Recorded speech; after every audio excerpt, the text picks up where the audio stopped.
Good morning, pre-calculus folks. I'm not hearing from many of you. It kind of worries me. I'm going to send out a quiz later today. This is Thursday, the 26th of March. Yesterday, I sent out a revised syllabus saying we needed to have quizzes. I will send it out later today. And hopefully you're doing the homework that I assign and watching the videos that I post.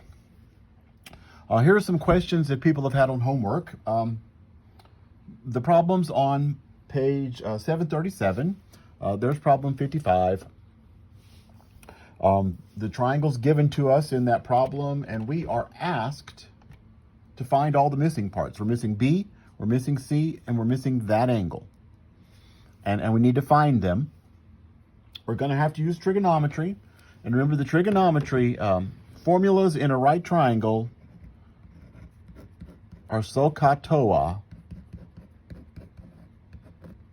which stands for the sine of the angle is the side opposite it over the hypotenuse. The cosine of an angle is the adjacent side divided by the hypotenuse. And the tangent of the angle is the opposite side over the adjacent side. Now, in this problem right here, part of it is easy. I'm going to use a different color to mark the parts we're supposed to be finding.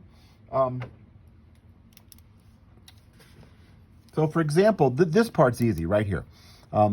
In a triangle, the angles add up to 180 degrees. That's 90. In a right triangle, the other two angles always have to add up to 90 to match with the 90 to give me 180. So that tells me this is definitely 60 degrees.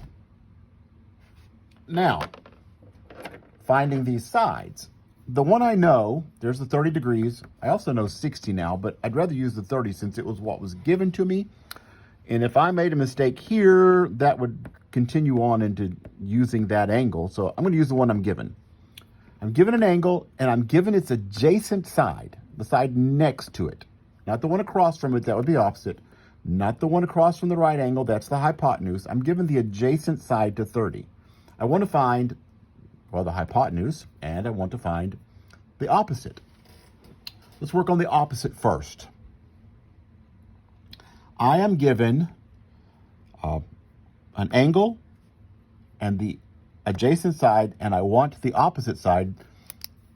That's this one. The tangent of an angle, in this case 30 degrees, is the opposite side, that's B, over the adjacent side, that's 1.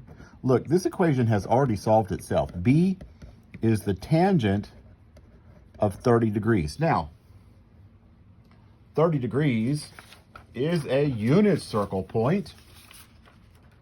So you may have that one memorized. 30 degrees is on our unit circle, so you could pull that one out of memory.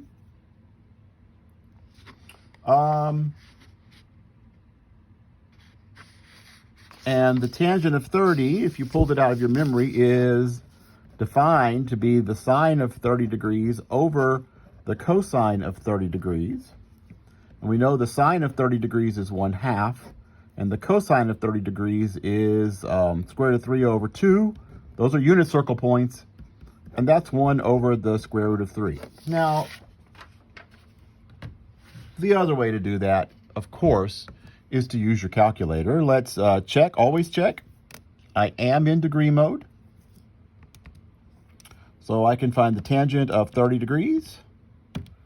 And that is, remember, that's just an approximation. That's the exact answer we got off the unit circle. There's an approximation. Can you see my calculator? 0.5774 or something.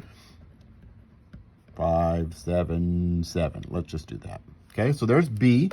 I got that to be about 0.577. Then I want to find C. It's a totally separate problem.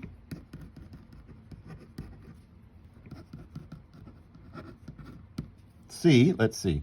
That's the hypotenuse. I do know the opposite side and the adjacent side. Let's try not to use that one since I calculated it. Let's use the adjacent side that we know.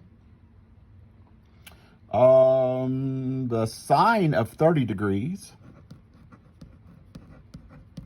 is the opposite side? That's not the one I want. I know the adjacent side. The cosine of 30 degrees involves the adjacent side, the one I know and the one I need to know. Cosine of 30 degrees is 1